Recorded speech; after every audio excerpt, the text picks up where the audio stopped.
Buenos días, bienvenidos a la cátedra abierta en homenaje a Roberto Bolaño. Esta es la primera cátedra del segundo semestre, este semestre invernal. Sí, les agradezco su presencia a pesar del frío y la hora. Hoy día estamos sin la presencia de estudiantes porque el calendario académico ha cambiado. Entonces las clases se inician la próxima semana. Sin embargo, este calendario no altera la necesidad de escuchar a excelentes poetas. Poetas de la talla como Roger Santibáñez y también de Carmen García, aquí presentes para hoy día discutir sobre la ponencia que va a ser en un minuto más Roger Santibáñez. Ahora, nosotros no podríamos organizar este tipo de conferencias y de visitas de tan ilustres escritores si no fuera por el apoyo que recibimos de distintas instituciones. En este caso, le agradecemos el apoyo a la Embajada del Perú, quien generosamente facilita el viaje de distintos escritores. En este caso, tenemos el lujo de tener con nosotros al poeta Roger Santibáñez. Él es poeta, fundador del movimiento Cloaca, un movimiento clave de la vanguardia peruana, y es autor de muchas publicaciones. Algunas de ellas son Antes de la muerte, Homenaje para iniciados, El chico que se declaraba con la mirada, Símbol, Cor Cordium, Santísima, Trinidad, Historia Francorum, Santa María, Eucaristía, El corazón zanahoria, Amastris, Amaranth, Virú, y el estudio sobre Enrique Lin, Una poética del viaje. Afuera de este estudio hay una mesa con algunos libros de Roger. Uno de ellos es Split y también hay otro sobre Cloaca y también una antología personal de la obra de Roger, y los recomiendo que no se los pierdan. Y hoy día, cumpliendo la función de presentadora, está Carmen García. Ella es poeta, es socióloga y también es gestora cultural. Ella es directora y también fundadora de la Fundación Plagio, y una fundación que se ha hecho conocida por diversos proyectos culturales, entre ellos Santiago en 100 Palabras, que ahora se ha esparcido por diversas ciudades del país. Ella estudió sociología primero, pero luego obtuvo una beca Fulbright en el año 2005 para cursar un magíster en Nueva York. Su trabajo literario ha sido distinguido con distintos premios, entre los que destacan la beca para la creación poética de la Fundación Pablo Neruda y la beca de la creación literaria para escritores nobles del Consejo Nacional del Libro y la Lectura. En el año 2004 ella publicó el libro La Insistencia, y el 2007 ganó nuevamente la beca Creación Literaria para escritores ya profesionales, y ahí eso le permitió posteriormente publicar con Cuarto Propio su libro Gotas sobre losa fría, y creo que me falta un libro en esta lista. Sí. Y desde el 2009 ella dirige un taller de creación literaria. Dejo con ustedes a Carmen García. Gracias. Gracias, Rodrigo, por la presentación. Quiero partir, por supuesto, agradeciendo la oportunidad de estar acá en la Cátedra Bolaño, a Rodrigo, a Cecilia, y bueno, la oportunidad de profundizar en la escritura de un poeta como Roger Santibáñez, ¿no?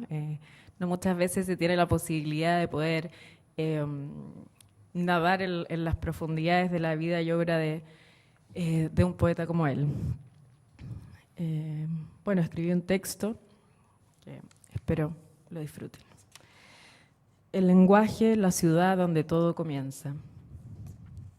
Toda poesía es un viaje, generalmente un camino sin retorno, donde alguien, el poeta, se lanza en una búsqueda por nombrar lo indecible, encontrar las palabras, construir el lenguaje que le permita expresar eso que él ve o quizás solo intuye y que a veces ni siquiera comprende.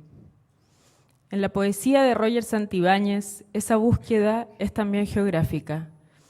Transita por paisajes de ciudades que se vuelven símbolo. Piura, Lima, Collingswood. Ciudades como parte de un abecedario nuevo, un imaginario que permita decir lo inexpresable. Ciudades que son parte del viaje por el que transita el poeta. Es entonces difícil separar vida y obra en Santibáñez.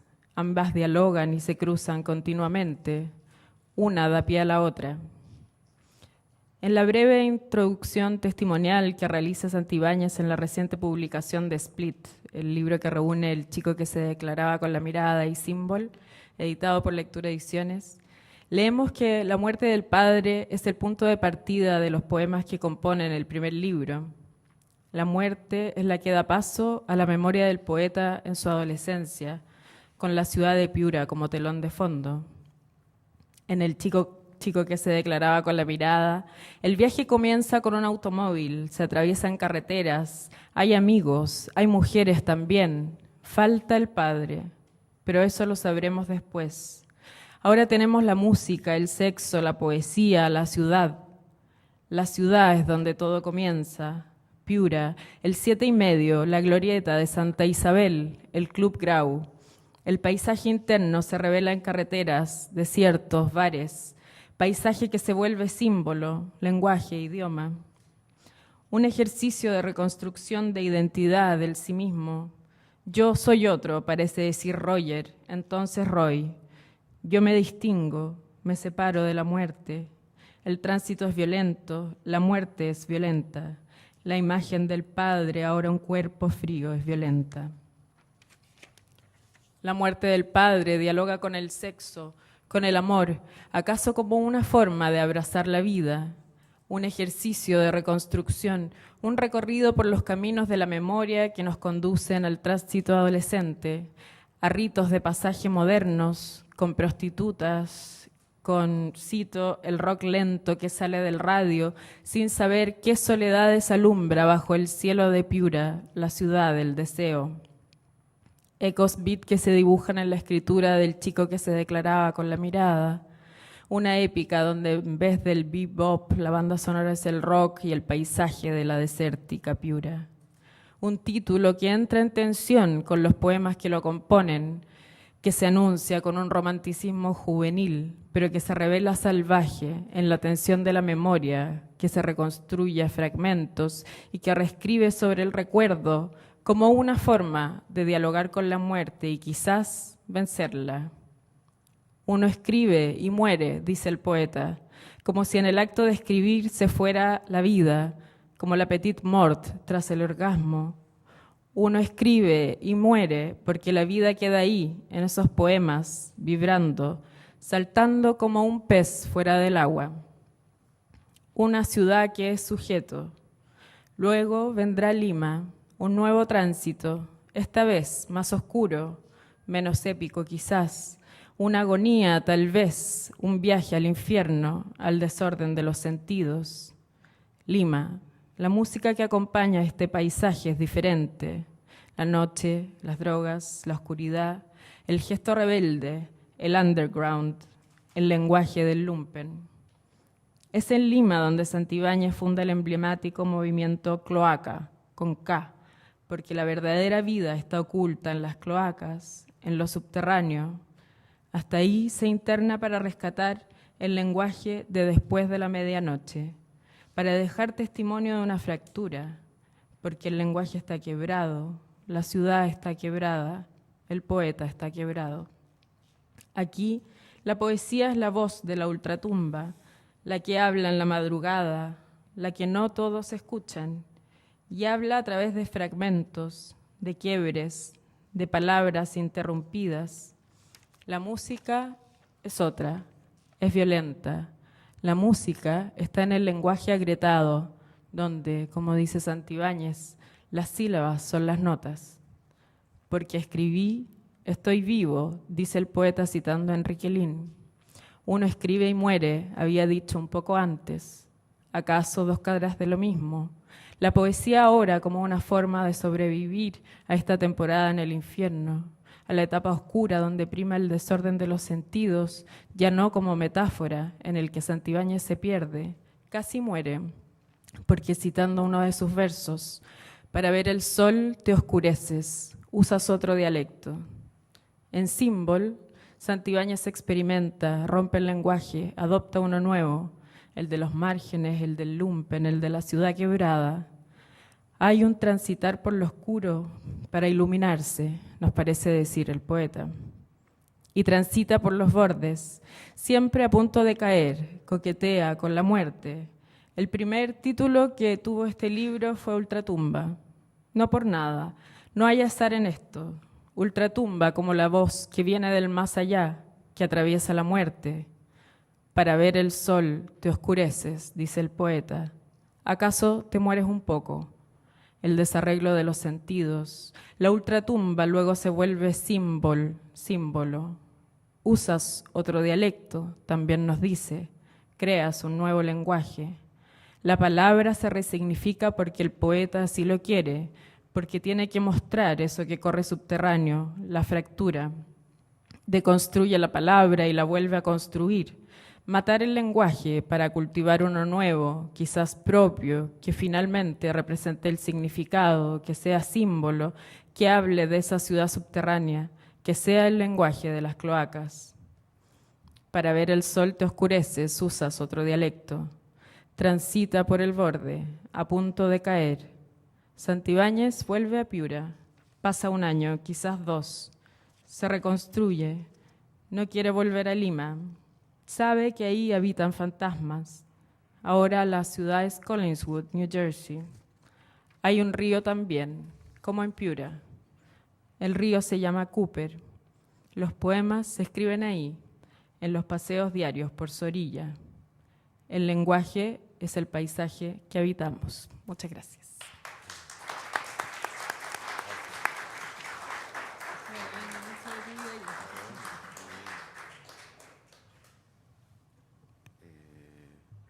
Bueno, buenos días. Gracias a Carmen García por sus palabras, también a Rodrigo Rojas y a Cecilia García Huidobro por la invitación, y a todos ustedes por su presencia aquí. No puedo dejar de mencionar a mi querido maestro Raúl Zurita. El neobarroco latinoamericano, en base a 3 libros emblemáticos: Carece de causa, de José Coser; El cutis patrio, de Eduardo Espina; y Plexo, de Reinaldo Jiménez. Una de las primeras características que comprobamos en la poesía de José Coser, en su libro Carece de causa, originalmente impreso en Buenos Aires, Último Reino, 1988, es el despliegue verbal de la descripción detallada de las cosas. Cito del poema Las retribuciones, de la primera sección Introitus. Tocad, tocad. El aprisco mandó la forma de las copas. Se inicia el hambre, se inicia el vino en las paredes, se inicia el revés de la sombra, el apogeo de la brisa entre las amapolas, salpica las paredes. Como puede notarse, la minuciosa descripción celebratoria del inicio de una fiesta contiene también su contrario, es decir, todo junto. Así el lenguaje se presenta unido, pegado como un solo bloque, sin separaciones y o conectores.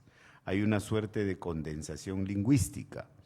Severo Sarduy lo explica de este modo en su esencial ensayo El barroco y el neobarroco de 1972. Cito: la condensación es análoga al proceso onírico, permutación, espejo, fusión e intercambio entre los elementos fonéticos o plásticos de los términos de una cadena significante. Y más adelante, cito: producción desbordante de palabras, inserción prolongable al infinito de una subordinada en otra. Esta operación estilística puede llevarnos a veces a una especie de sinsentido en el sentido del mejor sentido, es decir, la proliferación en la que se desenvuelve este lenguaje poético avanza con hallazgos que aparentemente no tienen nada que ver con lo que se venía diciendo apenas un verso antes. Cito: ¿a qué salí? En los campos las aves en vuelo se petrificaron, suben, suben, lisos, peldaños, y al fondo, en la contradicción de algún espejo roto, una última alimentación de carroñas. Como vemos, la contradicción de algún espejo no tiene nada que ver con el tema tratado. Sin embargo, aparece, surge en el horizonte mental del poeta como un capricho de su sintaxis y de su eficacia conceptual para darnos una razón para vivir, un pretexto para pensar y rompernos la cabeza investigando los motivos de esta gracia de la composición. Este es un punto que me interesa señalar. Se trata de una poesía para filosofar en la acepción clásica de la expresión. El lector puede elaborar su propia teoría sobre la semántica del poema. El método escritural de Coser, en toda su originalidad, puede intentar desconstruirse. Hay una reiteración que es explícita desde el mismo verbo reiterar, un encadenamiento que opera por contigüidad.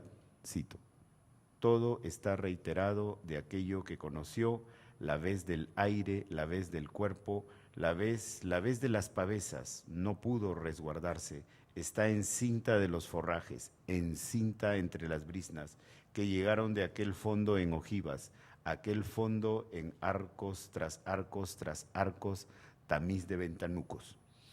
Sarduy dice: aglutinación de una materia nebulosa e infinita que la sostiene. Y más adelante, en este mismo poema que es el titulado Furias, Coser canta: entraron una tras otra carbón vegetal, fuegos del acero inoxidable, fuegos del oro blanco, fuegos de cobre, meten todas a una la mano, rubias incendiadas, como graneros, rubias del cobre, de su centro sacaron la mancha púrpura del recién nacido. Serían mujeres o seres femeninos en el anuncio de un nacimiento, pero la forma encadenada de la secuencia funciona a través de una suerte de articulación interna. Veamos lo que dice el propio Coser. Aquel lenguaje, confrontado con sus propias limitaciones, se revela, busca revelar nuevas cosas mediante el acto rebelde de la múltiple participación. Es un lenguaje sierpe, un lenguaje que se enrosca dentro de sí mismo, se ovilla y se distiende, se lanza en 1000 direcciones simultáneas para tratar de captar la multidimensionalidad que de pronto le presenta la nueva realidad. Este retorcimiento, que es búsqueda, no es superficial ornato, como suelen decir los académicos, sino que es auténtica manera, intento de captar la voluta, lo espiral, el estallido, las diversas esquirlas que salen disparadas en todas direcciones, aparente azar, asombro, desconocimiento. Los temas de este libro son la familia, el padre, la madre, los hermanos y las memorias que de ellos se desprenden, sobre todo de la infancia, pero están puestos de un modo neobarroco, al decir de Mayén. Cito: una literatura paródica, hiperbólica, sensualista y artificiosa. Se trata de una distorsión del discurso tradicional y Roberto Echavarren es más enfático. Propone, cito, una idea móvil, estratégica y táctica de guerrilla. Este planteamiento estaría cerca de lo que Marjorie Perloff llamó en su momento poética de la indeterminación. En esta amplia gama se inscribe el verso de Coser. Su escritura se mueve caprichosamente con la tremenda creatividad de su imaginación verbal. Cito: pastizales, ella se denomina significado azul de la flor desleída del lino rojo bajo cuyo brote está la flor del lino en transfiguración de mi madre, otra cosa más en el pastizal, otra cosa más en el subsuelo desleída. Observamos cómo una imagen está y se desarrolla dentro de la otra en cierta elaboración concéntrica, como si lanzáramos una piedra sobre la superficie del río en calma. Ahora me voy a focalizar en el poema que se llama Uno de los modos de recordar. Como señalábamos hace un rato, la memoria juega un rol preponderante en este libro. El texto principia situándonos ante lo que suponemos es un comedor, cito, una mesa extrínseca a su pulpa, a esta penumbra donde la colocaron. Muy interesante introducción, ya que el artefacto carpintero es considerado algo ajeno a su condición o al material de que fue hecho, si aceptamos que pulpa se refiere a esto, ya que no podemos estar seguros del significado dado a pulpa por el poeta en su construcción mental. Un poco más clara es la colocación de la mesa en tal sitio, en dicha penumbra, sin que ella, la mesa, tuviera nada que ver en el asunto. De ahí el uso del vocablo extrínseca. Luego aparecerá un innominado personaje, comillas, quien a su cabecera aguarda, reza el poema. Inmediatamente nos enteramos que tose, se cierra la bata color vino de terciopelo, un enigma la ventolera que se levantó aromática al mediodía, tose su formalidad a la mesa. Esto podemos entenderlo mejor, pero siempre nos sorprende la intromisión coseriana irrumpiendo inesperadamente con ese viento perfumado que es precisamente un enigma, así como su súbita incorporación en el discurso de los versos. Y en la siguiente estrofa, llamémosla así a falta de otro término, quizás sería pertinente llamarla acumulación por su diseño verbal. En esta parte surge un tú que va a interactuar con el personaje que ya conocemos. Cito, un hombre de solideo caftán, aroma a cenizas te amonesta, sorbes una blanca sopa fría de acelgas, careces de vocales de perfume puro amoníaco.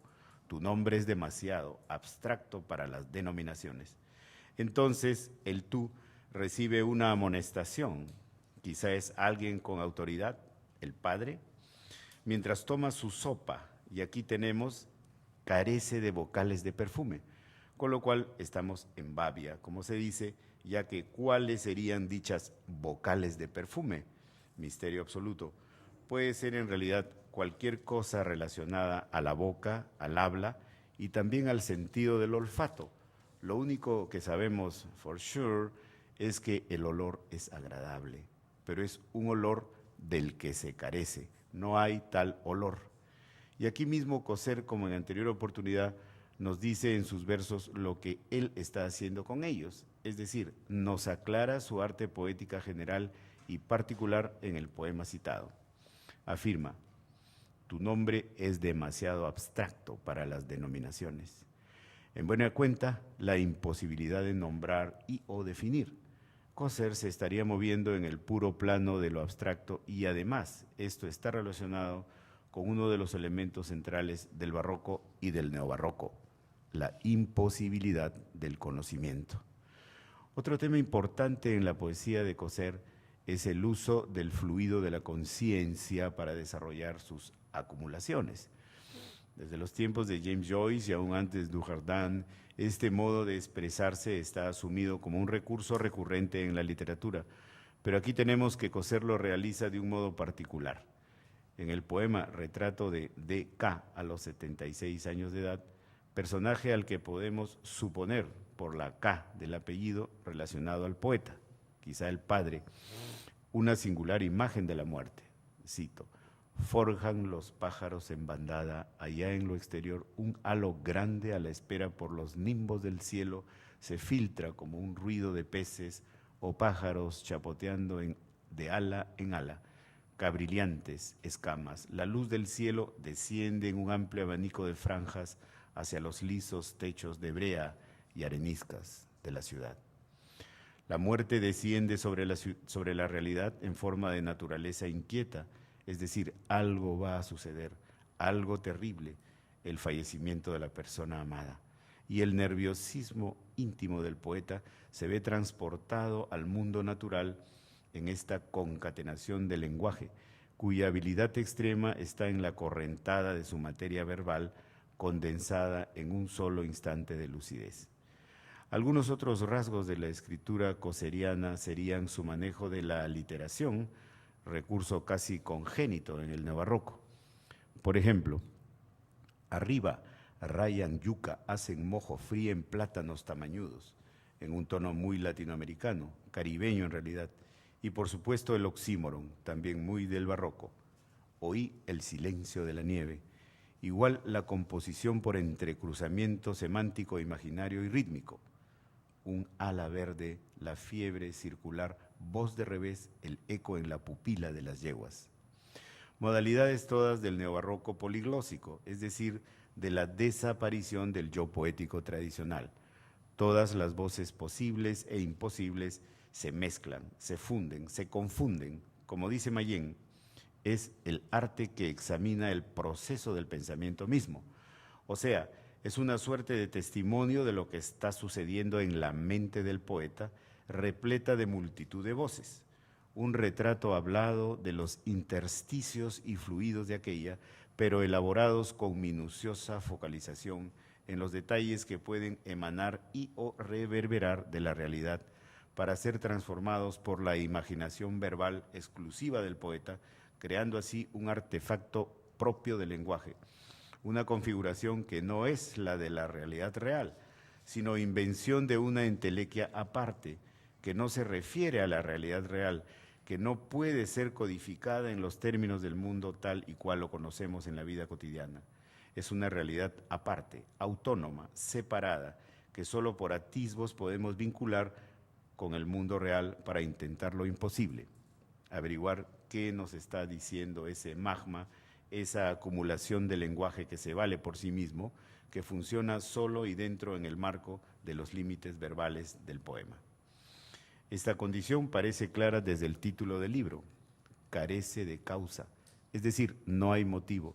En esencia, esto es barroco, uno escribe o hace las cosas sin ninguna razón. Apunta al centro del problema filosófico de la poesía. ¿Para qué o por qué existe la poesía? No hay ningún motivo aparente, es exaltación pura del lenguaje, capricho del deseo de aquellos denominados poetas, derroche del placer de crear secuencias fónicas, fantasías verbales, inventos del residuo que nos deja el uso y el abuso de la lengua en las situaciones hastiadas de la vida cotidiana y el oprobio de nuestras funciones como seres máquina del inmenso e imparable engranaje del capitalismo mundial en que estamos inmersos. De allí que el neobarroco actual sea una de las formas más radicales y avanzadas de negar esta inhumana realidad. Coser avanza, es indetenible en su búsqueda y escritura, no tiene miedo de llegar a bordes descomputados. Justo en el desconocimiento su poesía se realiza. Es, diríamos, un bailarín en el precipicio del abismo. Y en esta actitud el poeta está absolutamente solo. Así también comprendemos el título de su libro, Carece de causa. Decíamos que la familia y sus memorias parecen ser el tema del poemario, entonces está claro que el poeta se quedó sin familia, ya sea por muerte o por lejanía. Extremando el concepto diríamos, se quedó sin amor, sin la amistad del hogar paterno, ley inexorable de la existencia humana por lo demás, incluso sin nadie, sin amigos, sin causas, como reza una de las acepciones de la palabra en países sudamericanos del área andina. José Coser, situado a la vanguardia más avanzada en el ámbito de la lengua castellana, está solo, como el genio que es, solito, carece de causa. Entremos ahora al barrococó de Eduardo Espina, tal como consta en el medusario que él llamó a su poética, aludiendo, según Mayén, al entramado de firuletes extremos que ella conforma o inconforma, cabría decir, ya que estaríamos ante una poesía ilegible, planteamiento del ya citado Mayén en su fundamental opus sobre la poesía de Eduardo Espina. En efecto, si tratamos de leer en un sentido tradicional el Cutis Patrio, volumen escogido para auscultar en esta ponencia, veremos que fracasamos estrepitosamente. Son 77 poemas, cada uno de los cuales lleva un título y un subtítulo entre paréntesis que no indican absolutamente nada respecto a lo que nos va a decir el texto. Es decir, aquí reina una arbitrariedad lingüística que es síntoma perfecto de su concepción neobarroca. O sea, lo que hace Espina es construir versos vía frases y oraciones subordinadas la mayoría de las veces, que constituyen puro lenguaje, materia verbal que se crea sobre sí misma, sin ningún vínculo o contacto con referentes discernibles y o identificables. Escuchemos del primer poema del libro, Tilos, Hielo, Años de Ñandubay, como va único el corazón del agua a darles caza, y zarzales al hacer del azur el resultado, y razones para las zorras en la cerrazón. Lo único que me queda claro es que hay coños cerrados o cerrándose, lo cual implicaría un sesgo erótico sugiriéndose, si aceptamos que zorra es el sexo femenino, como en la zona andina en Sudamérica de donde provengo. Pero lo resaltante en verdad es el trabajo de la aliteración. En este punto, Espina es un maestro. Por ejemplo, cuánto rumbo de ambos nimbos. Linda expresión de unas contempladas nubes pasando por el cielo. O esta otra, casi un ansia de sentidos a la 100. Siente el ámbito al venir al viento, una bala y una oveja bala en abril. Y finalmente esta que podría funcionar como la síntesis del arte poética de Eduardo Espina. Humo de ámbar que abunda, alma ambigua entre ambas. El humo sería esta corriente del lenguaje, el ámbar la indefinición por su seña de color semafórico, todo lo cual corre en abundancia, la verba plausible, que es un espíritu, el de la lengua misma, plena de ambigüedades y polisemia, que vive y permanece inherente entre la corriente del habla y su intrínseca imposibilidad legible en esta poesía. Siguiendo a Mayén, diremos que la poesía de Espina es una representación arbitraria cuya postura central sería demostrarnos la incertidumbre de la realidad. De allí la apariencia fortuita, anárquica y desordenada de los bloques alargados que contienen los poemas. La única verdad es la carencia de verdad, parecerían decirnos estos versos, o mejor, este apelotonamiento del lenguaje, abultamientos mentales de acumulación. Tomemos el poema Noticias de alguna realidad en otra. Nótese la especificación que se hace del trasvase que va a realizarse de dos realidades, es decir, la del solo lenguaje arbitrariamente compuesto y otra que no sabemos cuál es, aunque sospechamos que sería la realidad real. El asunto es que el poema principia, el ojo a las auras en jauría, deja ejemplos para después, lo cual nos instala en el vacío de su significación, en una abstracción total. Apenas podemos comprender que el juego de las jotas juega con lo áureo, aliterándose, y así Espina trabaja su elaboración poética, y quizá ese después quiere decir que esta es una poesía para el futuro, o que siempre habrá y tendrá nuevas y renovadas posibilidades de lectura e interpretación. Y más adelante tenemos estos versos. Es todo lo que podría decir. Es lenguaje o consecuencia del rocío sacado de encima. Lenguaje entonces, pero definido por comparación o por ausencia, como un resultado del rocío sacado de encima. Sin duda es un hallazgo la belleza de esta imagen y debería bastarnos su hermosura para ponderar el talento de nuestro poeta. Sin embargo, creo que podemos ir un poco más allá, investigar de qué se trata. Quizá es un símil de su propia poética, lo que está debajo del rocío cuando lo limpiamos de los pétalos de la flor o las brisnas del amanecer. Por lo tanto, la flor misma, pura en su esplendor espléndido, hay algo entonces debajo de los firuletes espínicos, la belleza intacta de la flor, símbolo de la naturaleza y el mundo. A contrapelo de lo que sostengo, Mayén afirma que esta poesía no existe más allá de su elaboración lingüística, es decir, configura una realidad aparte y exclusivamente verbal. Pero yo creo que precisamente en esta construcción está la clave oculta de su, de todos modos, implícita revelación de la realidad real. Sin embargo, esta realidad real es ficticia, quiero decir, es solo poética. Estaríamos entonces ante un viaje de ida y vuelta que realizaría esta poesía al nombrar la realidad de otro modo. Ese otro modo es inexistente en la realidad, o sea, pura invención del lenguaje, pero como decía en líneas arriba, al despojar el entramado de dicho lenguaje, nos encontramos con la belleza pura de la realidad que, otra vez, es exactamente verbo, palabra, sonido que se desvanece y recomienza el ritmo. porque en verdad nuestra vida sería nada más que la plasmación de un absoluto vacío. Espina lo pone así: por aquí el apero pende del empeño, el silencio hace al azar a lo lejos la inexistencia de todas las cosas. Y eso que se supone que estamos leyendo acerca de un país, ya que el título es El cutis patrio. Pero para el poeta el país no es más que tanto ni menos que esta manzana, no es mejor que un mapa o que pachangas de mapache. Claro, en el humor y gracia de la aliteración vemos un rechazo a todo tipo de chauvinismo o patrioterismo, pero también notamos que la composición se mueve por contigüidad fonética, por capricho de la armonía sónica, sin ton ni son, racionalmente hablando, mas con gran son y excelente tono, si degustamos paladeando y somos capaces de gozar el lenguaje, disfrutar de su lúdica insurgencia, libérrima celebración de su poética argucia. Un planteamiento interesante de Mayén sobre la poesía de Espina es su consideración acerca de que su lenguaje pierde su sentido real en la composición, pero gana en el plano de la invención.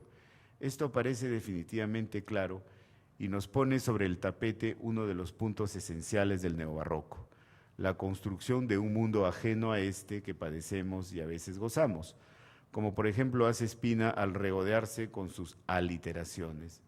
Lo importante es que nos transporta a un reino imposible que solo existe en su muy particular concepción sintáctica y en el fraseo de sus asociaciones fónicas.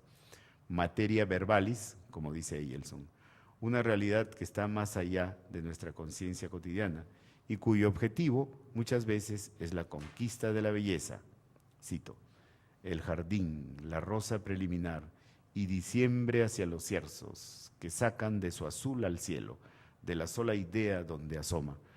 Muy significativa proposición. Las ideas apenas se vislumbran, serían sombras entre las que nos debatimos, perdidos de significados, olvidados del nombre de las cosas, para acceder a zonas que sacan de su azul al cielo, por ejemplo, y marchamos hacia lo perfectamente desconocido, hacia otros colores para el cielo, otros ámbitos para la nueva poesía. Eduardo Espina declaró en una ocasión: lo importante es que uno sepa trasladarse con el lenguaje, crear zonas más allá de las frases desde donde uno habla y escucha el porvenir de las palabras. La poesía es un metaviaje, pues también el viaje viaja. Podemos concluir este breve metaviaje afirmando que la poesía de Espina es un acto de liberación. Cuando uno lee un poema suyo de primer envión, prácticamente no entiende nada, pero si uno siente la pegada de la patada en el cráneo que implica su lectura, entonces poco a poco va computando sus mensajes cifrados. Nuestra condición efímera, verbigracia, podemos percibirla en estas líneas. Cito: el tiempo, otro poco, hace rato que ya fue todo, pasa la vida en puntas de pie. Ante su eco, la quietud quiere quedarse, queda la duración seguida de sí misma. A pesar de su ilegibilidad, los poemas aportan infinidad de sentido en su apelotonamiento. Quiero decir, el poeta nos dice un montón de cosas, casi en cada verso una plasmación verbal distinta que sugiere un amplísimo abanico de interpretación en una suerte de continuum indetenible y sostenido, tanto que por momentos nos parece una eclosión verbal realizada solo por el gusto de hacerla, ocupada en su pura gratuidad del lenguaje. Pero en este instante comprendemos la profunda base y conciencia poética de nuestro autor. Es decir, estamos ante un extraordinario creador de poesía, porque ¿qué es la poesía finalmente? Sino el renovado uso gratuito de la lengua en pos de una siempre esquiva belleza. Escuchemos este son. No hay ni temas para entender.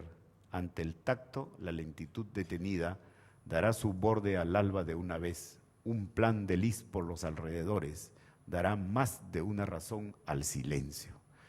La liberación que propuse consiste en ver el mundo de un modo nuevo, desenajenado, un ver novum sumamente despertador.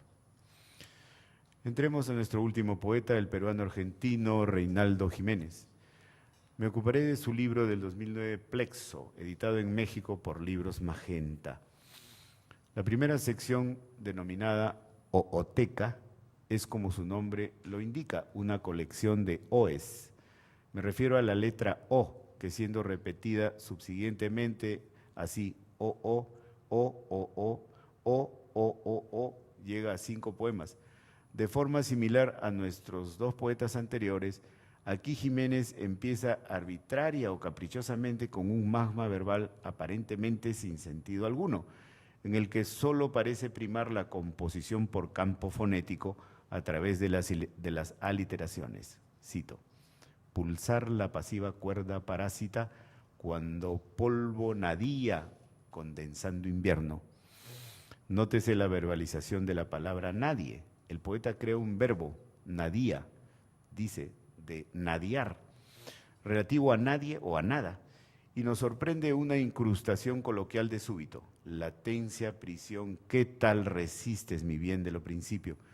Como ya estamos acostumbrados, aquí tampoco hay tema, sino un fluido de lenguaje. Leamos el primer verso de o sea, el segundo texto de Ooteca. Punto pico arisco de resistir insistencia por un desdominio indómito mito tótem. O más adelante, colmar, eviscerar sin colmena, en el que también la única razón compositiva parece deberse a la proximidad sonora. Sin embargo, es verdad asimismo que nosotros podemos hallarle un sentido a la incertidumbre, el que sería justamente hacernos volar a los paraísos equidistantes de lo desconocido. ¿Qué es eviscerar sin colmena? Sacar las vísceras, lo de adentro, el interior, lo cual sería el propósito central y radical de esta poesía. Y sin colmena, vale decir, sin grupo, en absoluta soledad, incluso sin sociedad. De pronto, una revelación erótica presentimos en una estrofa que cito íntegra porque pienso que es emblemática del estilo de Reinaldo Jiménez. Pero con el ardor de esa penetración de lo singular en lo ciego al fondo, de un sigilo agujeta en que cabrían los muy cabros, hechos que esquinas de vista nos perdieron el ruido blanco de sus gags, lagunas por todas partes, algunas en blanco trasbordante, reaparece por trastornarte, con arte de traslucir, si pues no pertenece, parece si mereciese, tu corazón corral sin colmo astral, tu paciencia cigota. Un encuentro sexual o la polisemia de sus aristas posibles. El elemento lúdico entra a tallar, pseudo gongo con que se podría confundir te, medí, congo, tra, la, parret, quicio, que esmerila, dujura y sostiene el unísono. Noten que es parret y dura está escrito con H intermedia entre la D y la U, igual que hay una H agregada al final de la O en unísono. Práctica letrista que busca nuevos significados, obviamente, tal como lo sintió el poeta en el instante de la escritura y que desea transmitirnos en toda su verosimilitud, aunque nos diga inmediatamente después, perfume del hoy, estoy juguete. Pero en un juego muy serio, o sea, en la poesía actual, no dice soy juguete, sino estoy juguete, con esa particular sintaxis, condición transitoria, sujeto de los vaivenes de la lengua. En el fondo esto apunta hacia la tesis fundamental de que el arte es en sí distorsión de una realidad nunca percibida, nunca perceptible, como dice el crítico Pablo Valés. Luego viene una sección titulada Los reducidores de corazones, cuyo origen es extrañamente coloquial, pero porta un desarrollo de mente. Cito: han salido a rastrillar estas callehuellas, de sentidos pescaditos, dándole con qué, comer al estupor de la persona reversible. Sonríele a las lentes, Francisco, sácale a Elías tu mejilla mejor. Aquí encontramos una declaración de arte poética inserta en el decurso de una frase perdida en un verso. Dígase lo que se diga, se zigzaguea. Esta sinuosidad por momentos parece tener una herencia o intertexto claro con el guidobro de la golonchina y la golonfina preñada, eso sí, de la sintaxis personal de Jiménez. Cito: no seas subsisto a margen de tu vigilia, si te vi ande altazoramente, fue amnesia nuestra inmensa. Muéstrate, insomne pequeñez de factor X, al equívoco, sonda, venda el cerebro, menta, beta que ménades insurcan fibrátil, grafiándola sobre el reflejo otra vez. Por momentos aterrizamos en playas eróticas, pero que no solo podría estarse hablando de la mujer, sino de la poesía misma, porque en el neobarroco, con más nitidez que en otros campos, quizá puede comprenderse mejor que el destino, fin y objetivo de este trabajo poético no es otro que la propia poesía y su misterio insondable.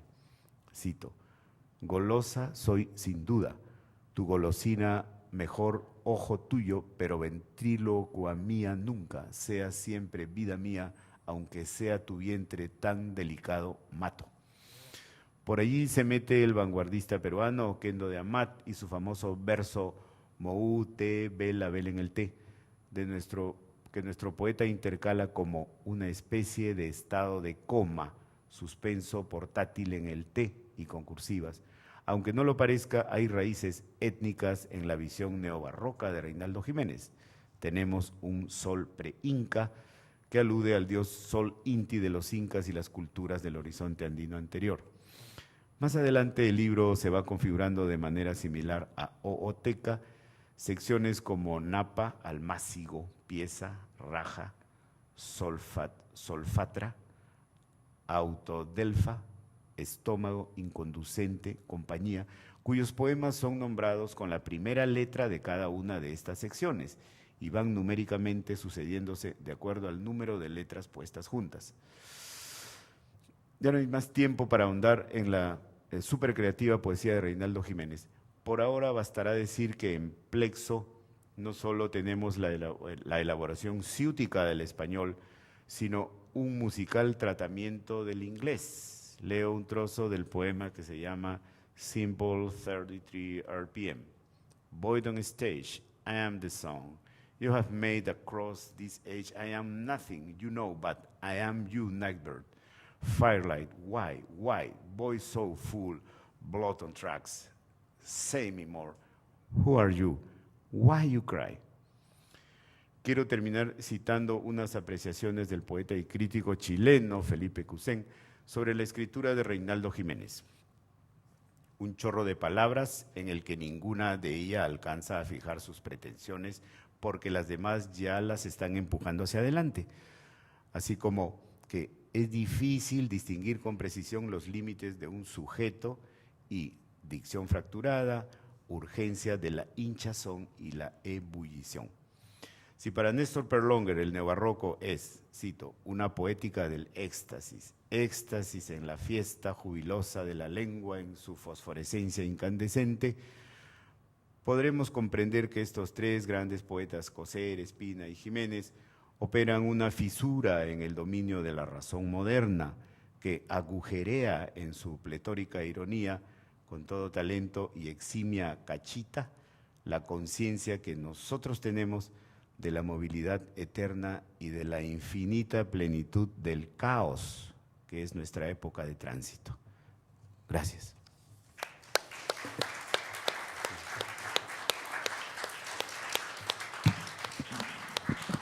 Muchas gracias, Carmen y Roger. Ahora tenemos unos breves minutos para un par de preguntas. Este micrófono está abierto para que ustedes participen. No se peleen, por favor, hay espacio para todos. Podemos comenzar con algunas preguntas. Roger, ¿tú te inscribes también dentro de la corriente neobarroca con tu propia poesía? ¿Cuán cerca estás, digamos, del tronco central? Bueno, en realidad yo estando en el Perú todavía, antes de viajar a los Estados Unidos a fines del siglo pasado, anduve haciendo algunas experimentaciones que querían salir del conversacionalismo que me vio nacer como poeta. Y desde mi libro Symbol, que ahondaba un poco en el conversacionalismo, pues esto de pronto me llevó a unas playas así como gongorinas, quizá, en las que el lenguaje comenzaba a autoiluminarse.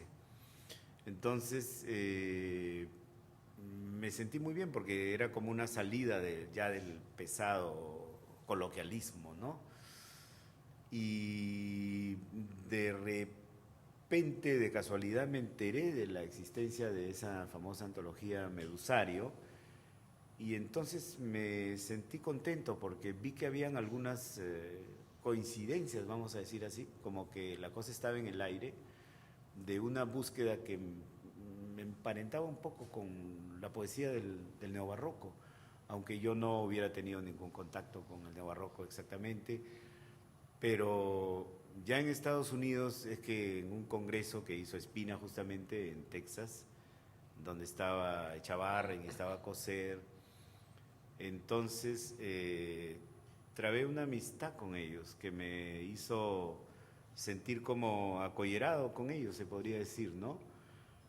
Pero no sé si es muy pretencioso, quizá de mi parte, decir que soy un neobarroco.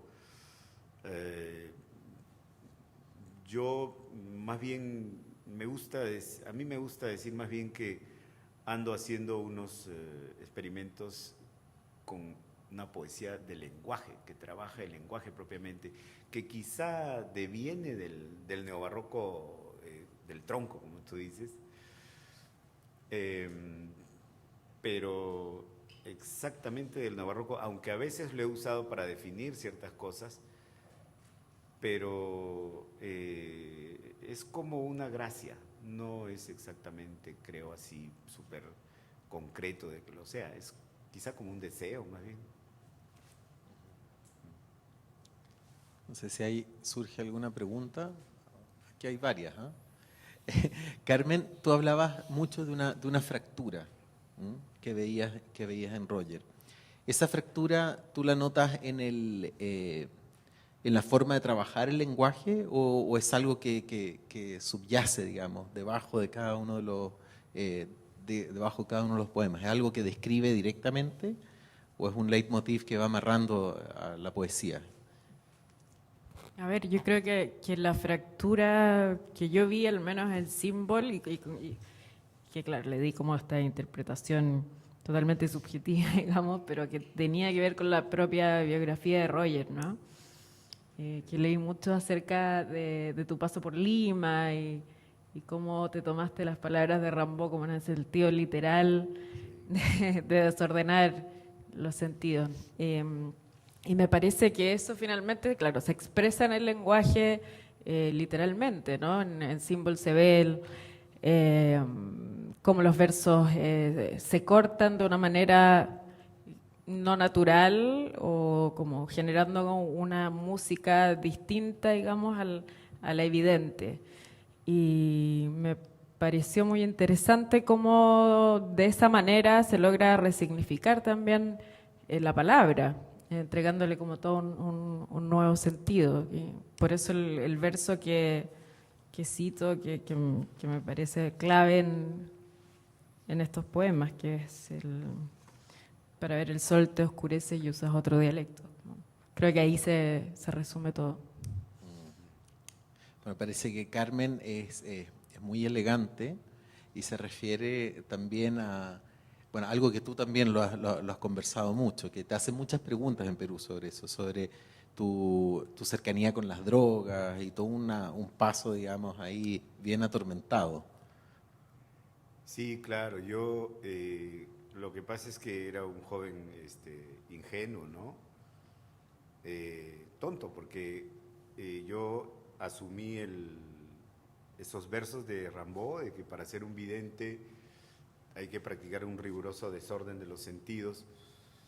Lo asumí de una forma literal, y eso pues, entonces claro, yo ingresé en el uso de estimulantes de todo tipo y para desordenar mis sentidos, ¿no? Pero lo que no sabía es que eso es una cosa que puede ser muy interesante al comienzo porque te abre las doors of perception que decía Huxley, pero que eso pues es un camino que te lleva a la tumba. Yo paré un minuto antes de la tumba, justamente porque quería seguir escribiendo poesía.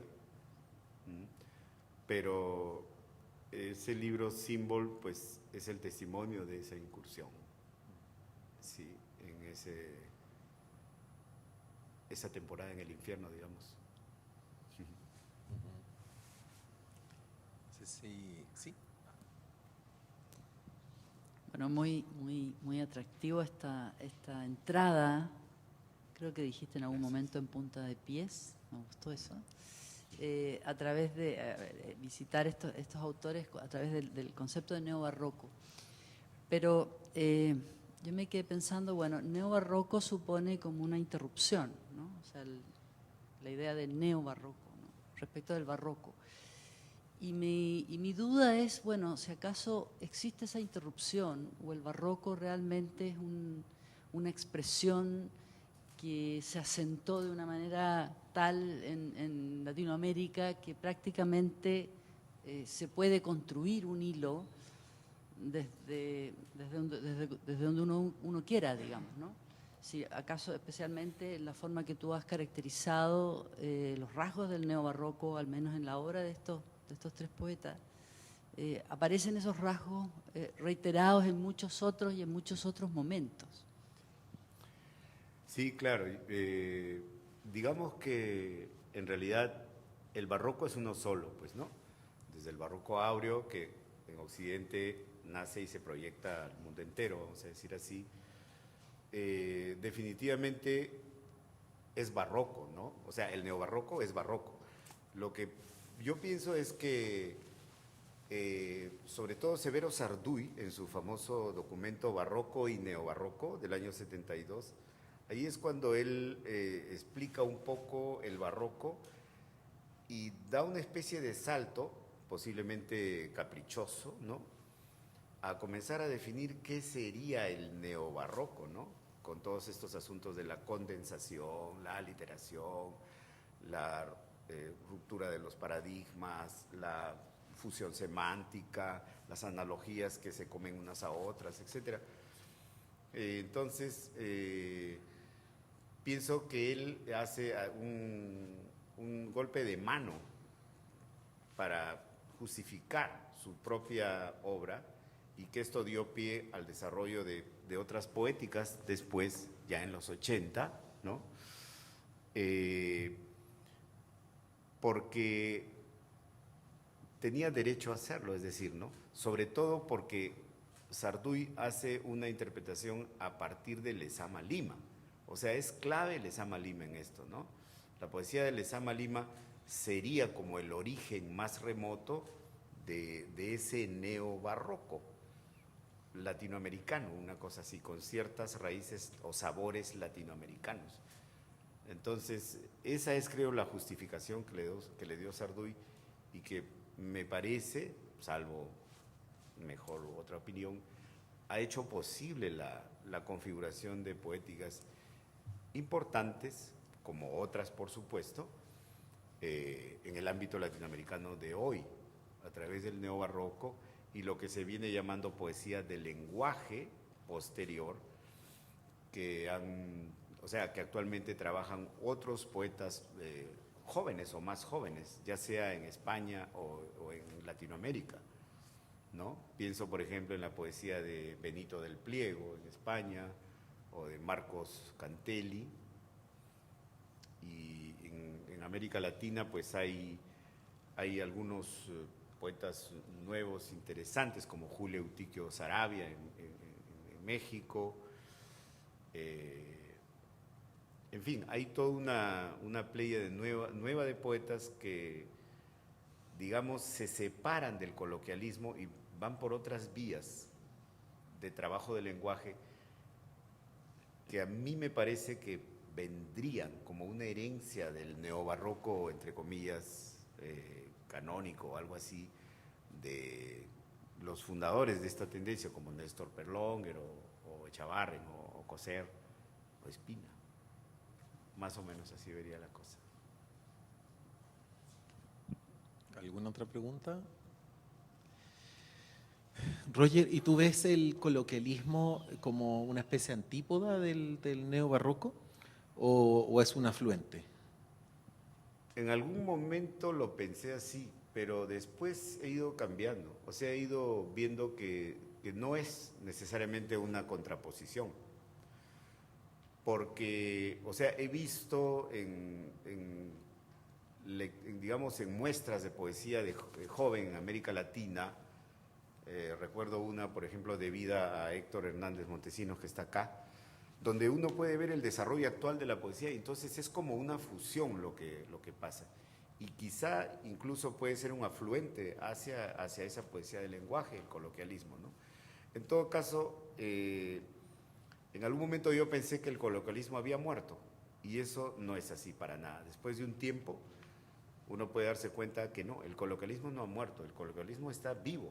Lo que pasa es que se presenta de nuevas formas, eso sí, ¿no? Entonces influye la velocidad, por ejemplo, del texting o todas estas cuestiones cibernéticas que están influenciando en los jóvenes poetas, en los más jóvenes, de 20 años, digamos, en el ámbito de la lengua, que hacen un coloquialismo, pero que está influenciado por estas cosas de las tecnologías actuales, ¿no?